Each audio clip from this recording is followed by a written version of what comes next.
But I believe, and I always believed, that as fragile as our democracy is, our systems would be strong enough to defend our most fundamental principles. And I think right now that they're not as strong as they need to be. And I feel like every time she speaks, I feel like asking myself, what was the question? Because she never answers the question. No. She has no idea where she's going when she begins to talk. Once in a while, that happens to all of us. You go, okay, well, how do I buy some time to like really? Yeah. But here's the thing. She finally comes out and she gives a. Are you playing that back for yourself? I'm just playing the cackle. I was going to cue up the cackle because it's amazing. So she was explaining a rationale for not running. You know her rationale for not running. She's going to run for president. Yeah. Well, she knows that she's going to lose. I mean, I think that's the thing. No, I don't think. She probably thinks she's going to win. I don't know. I mean, I think that her advisors at one point just said, you know what, you need to take a break. Everyone wants to press pause on Kamala Harris, including Californians. You know it's bad when she drops out of a race in California. She wants to remain relevant. So I don't know if she's planning on ever running for president again, but she's basically saying in this interview that she's going to go around the country and talk to people about how they shouldn't lose their power. You know, she's lost her power. So what record does she have to go on? So she says, I've been a public servant for so long, now I want to listen. Take your time. No rush. Here is what Democrats are saying about her coming back. And then Joe Biden had a big speech yesterday, too. Cut 8. A lot of Democrats want to turn the page on all of that and look forward.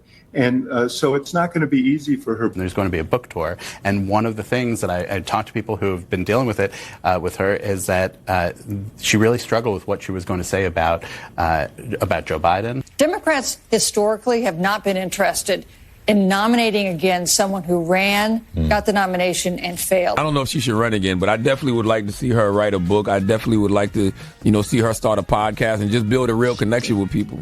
So there's Julie Banderas is here. Julie, that was Charlemagne, Susan Page, another columnist named Isaac DeVore, and David Axelrod. So there's no appetite for her. I think she's like 6th if they did polling now. They have Newsom at first at 20, and there's Bashir and Westmore. Anybody associated with Joe Biden, let alone a vice president, how could they run? Well, and not only that, but who is going to believe anything Kamala Harris said? Because Colbert actually brought up a point which would have actually given her an opportunity to sort of fess up to the Joe Biden cognitive cover-up. And he asked her about the debate. You think Jake Tapper was a stretch? We would never accept it from her. Of course not. But still, the fact that she had an opportunity on national television to actually address the fact that there was a bit of a cover-up. And she could have actually gained herself some credibility when she was asked about that debate. And then he says, spoiler alert, it didn't go well. And that's when they decided that they needed to put you in the running for presidency. She should have said something. She should have addressed it, I think. I mean, it would have been an opportunity for her to actually she's talentless. Be transparent. She's talentless. And she's also not, and she's also dishonest. Right. So she lives up to that name. Yeah. So President Trump had an interesting take on her. She can't speak. She can't talk. She doesn't do interviews. Yes. So there, for example, this guy, Zoran Mondani. Yeah. I think he's dangerous. Oh, he's awful. But he can communicate. He is composed, understands social media. He can get himself around a question. Gavin Newsom is an actor. I put Gavin Newsom like a 4. Oh, he's so annoying. I put Kamala Harris talentless at 2. Unless she has a real personality that she's just so afraid to show, which she has to deal with her therapist on that.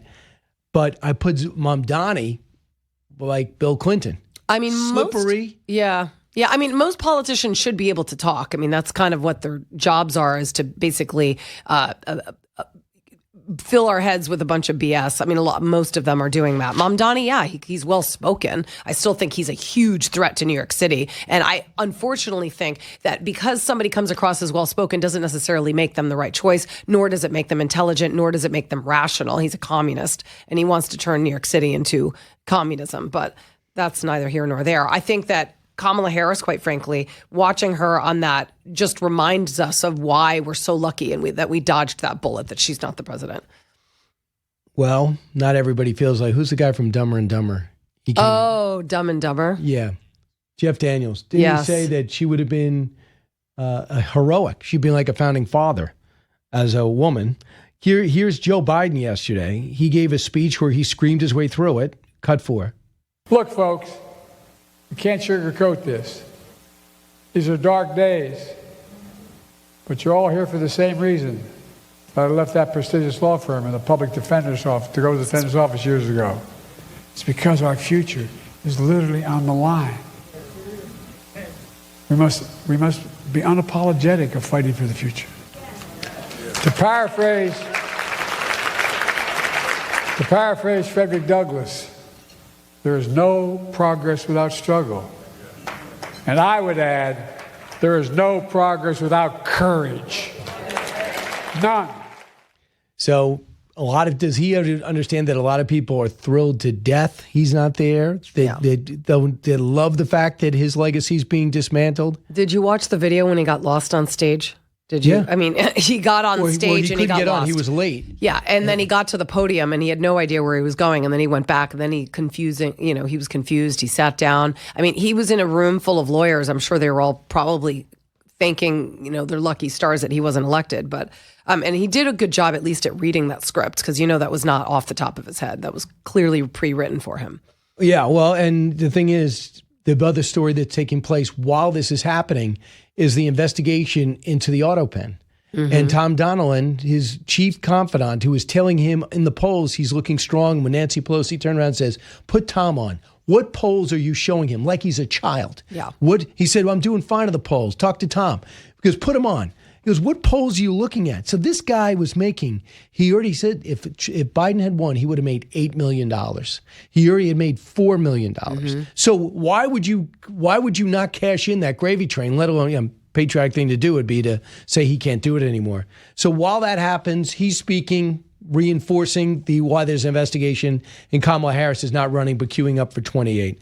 So we'll see what goes on. The softball questions last night, though, it was actually painful. I mean, not only did she completely gloss over the fact that he bombed in the debate, and that was the day that everybody in America realized we've been lied to for years. And I mean, Colbert, obviously his show's been canceled, so he's canceled for a reason. He didn't ask one question. I mean, all of the questions were softball questions. Right. So let's talk about something else that's going on, and that is Stephen Colbert and the end of his show. And it's got to be the hardest one to get rid of would be the Tonight Show because of the legacy. There's actually, I think it's at Universal, you walk through the Tonight Show history. It's a history of television. It is. So it's hard to get rid of that institution. I hope they don't. But they're terrible. Stephen Colbert is awful. He's trying to blow up his show and go out like a martyr. There's no way he's lasting 10 months. Then you got Jimmy Kimmel getting a 1-4, which is, for us, you get a 1-4 and you get canceled. But he has a network which permeates 100% of the country. And then Gutfeld's getting a 3-4, 3-8. So whether it was a 10 or 11, he was killing them all. Jon Stewart weighed in on Gutfeld's success. Listen. They all talk about Gutfeld's the most popular. Yet he's not popular because he's a both sides guy. He's not, a fair use like, the fairness doctrine says. Like, he's relentless. And, after a day of watching Fox News and being bathed in their very purposeful propaganda, it's a great way to top off the night. But it's not the Jay Leno, like, I don't understand. I mean, why you want to offend your audience? Why not just do a show about, why do you have to talk about things you believe? Why do you have to make jokes about things you actually think? I'm just going to go throw myself down a hill. So that's Jon Stewart weighing in. What do you think? Yeah, I think nobody wants to admit the fact that the country is getting sick and tired of this hardcore left woke messaging that's coming from Hollywood and all the late night talk shows. They're sick of it, and where did it get them? All these celebrities that backed Kamala Harris realized that they were backing a loser, and they're looking at their party, and not even one leader could she name in that interview. Who's the leader of the Democratic Party right now? Come up with someone. Oh no, I can't. I don't want to name names because God forbid, I leave somebody out. That's what she said in the interview. I mean, everybody knows that the leader of the Democratic Party doesn't exist. I think they're probably still thinking Obama is the leader of the Democratic Party. That's how out of touch they are. All right. The other big story is Sydney Sweeney. I love this story. So tell me about, should we be insulted that she's advertising Eagle jeans and the word jeans is she says, I have great jeans? First of all, this story is the most ridiculous excuse for the left to get angry. They're angry because a blonde with blue eyes was modeling jeans, which PS was happening in the 80s under Jordache jeans. When Calvin Klein came out and had Mark Wahlberg wearing tighty whities or Justin Bieber wearing tighty whities and in their tight bodies. They were not getting an outcry from the left. Oh my God, we're sexualizing men now, right? She's a model. And what do models do? They wear clothes. And are models supposed to be attractive? Yeah, historically they are. And by the way, American Eagle, and I just got to say this because there's been so many misnomers about this, which is so ridiculous. Nobody's talking about this. Number one, they have a size 24 jean. There are not many companies that make size 24 jeans, and they advertise for size 24 jeans. Big? It's not petite. I will tell you that. Here is Robin Landa. She's insulted by this. Cut 48. The pun, good genes, activates troubling historical associations for this country. The American eugenics movement in its prime between like 1900 and 1940 weaponized the idea of good genes just to justify white supremacists. So that's what launched everything, as well as a whole bunch of people on TikTok saying how insulted they were because they're bigger women, or in terms what Lawrence Jones calls thicker women. What's wrong with being attractive and thin? And by the way, it doesn't mean to say that if you're thicker, that you are not attractive. This is just a certain body type, but they advertise all different body types. And not only that, but what really bothers me and what most are not talking about is that a large proceeds of these jeans, she's selling them for $89 a piece, are going to victims of domestic violence. They're going to set up a hotline for people who are victims or survivors of domestic violence to call in, and that's where the proceeds are going to. Why is anybody talking about that? So she's actually standing up for women, and if it means selling her beauty in order to do so, to raise awareness for domestic violence, why not? But wasn't the big push ever since George Floyd, for some reason, to get everybody has to be a minority that does a commercial, and everyone's got to have some type of defect. Well, and I love all of the memes and all the jokes about this on X. I mean, now you've got like people wearing denim jeans. They've got Beyonce,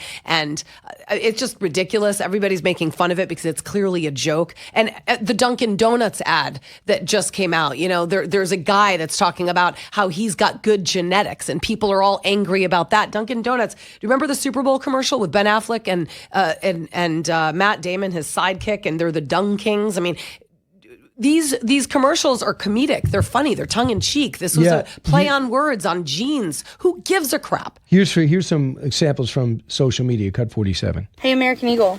Now do black and brown women. Because black and brown women also have great genes that they inherit from their parents. Did you know that? Talking about blue jeans and white people. Boycott American Eagle. Boycott the out of them. A blonde-haired, blue-eyed white woman is talking about her good genes. Like, that is Nazi propaganda. There is this American Eagle statement, which I'm assuming is a joke that somebody put out, which is hilarious. Well, what is it? Is it real or a joke? I mean, do our producers know if this is real? We sincerely apologize for featuring Sydney Sweeney. It's probably a joke, but it goes on to say, we underestimated the combined impact of her blue eyes, blonde hair, and general hotness. Then it says, also, we did not realize how big her boobs would be. Our marketing team has been sent to denim sensitivity training. Thank you for your feedback. Please stop emailing No, that's us. Real. I don't think. No, it's not. It is real. Okay, it's the best thing I've read ever. Like, please stop emailing us. We're sorry her boobs were so big. I mean, is that really real? Because I read it and I was like, okay, if this is real, that marketing person needs a massive promotion. Well, a lot of times you book it's hilarious. A lot of times you book a model and you don't realize how big her chest is. Right. It happens to everybody. I can imagine. Right. God, and then so you sit there and go, offensive. what do I do? You're like, do I blow shoot. up the whole shoot, or do I take pictures anyway? Right. Like, do we have to show this woman's boobs? I mean, that's probably not going to sell. You know what's the worst? When they show up and they have a shape. And that leads to other pictures from other angles. Yeah. I mean, but that's what people want to see. I'm not saying like you. Right. But I mean, I'm just saying. And first of all, like the other thing that's crazy about this commercial, she's not even wearing like skin tight jeans. I mean, yeah, you can see part of her cleavage, but she's actually walking around in baggy jeans. They're like modest jeans. Some of the past jean commercials, they look like they're painted on. Well, and that, by the way, that's uncomfortable. We're not into that as a country anymore. We were at a point where the jeans had to be extremely tight. Well, you know, skinny jeans are no longer a thing. It took me like a year to adapt to that. Let me ask you something. Skinny where? Skinny calves, like skinny thighs? ankles and skinny thighs goes and right calves. Like the whole thing basically is just like tight to your ankle. Can you help me with now this? It's wide leg and it's baggy. Okay. It took me a good year. I was still wearing skinny jeans, and my friends are like, Julie, those were out like 3 years ago. And they will tell you personally, or will they text message you? Oh, they tell me right to my face. They will. Yeah, including my kids. They're like the fashion police. Isn't in it my the house. worst when you're out and they're like, what are you wearing? And I'm 1,000 miles from home. Now I'm you also tell me, way older than you, and I'm not going to adapt to fashion trends as quickly. Yeah, even though they're probably right. Yeah, they are 100% right. What are mom jeans? Mom jeans are the ones that come up over your belly button. Okay. So it's the waist of the Which, mom by jeans. the way, mom jeans are back. The Don't jeans say that. I hate to say it, but that's what the style is now. People are wearing these loose, baggy, wide-leg jeans that come up above your stomach, which, by the way, is not a pretty look. I don't think so. To elongate your torso from above your belly button to your crotch, can I say that? Yes. Is not attractive. It makes your ass look like it's freaking 5 feet long. Right. The only way to fight it, untuck it shirts. They cover up. Okay. Cover up the pelvis. Yeah, I suppose. Then what's the point of having a high jean if you're untucking a shirt? I think the whole point is that they want the jeans up practically to their boobs. There is no point. Okay. It's like a jumper. There was no point to anything we just spoke about. No, there never is, Brian. When do we see you on TV? I'm going to be on Fox Noticias today. I mean, that's what I'm doing today. Oh, okay. I thought you might be doing Fox that. Deportes. It's on. She speaks multiple languages. I do. I speak a couple languages, yeah. Don't brag. I mean, it's not that I understand what's coming out of my mouth. I said I read a teleprompter. I can read a teleprompter. I can read Thanks a so prompter. much. Julie Banderas, go get him.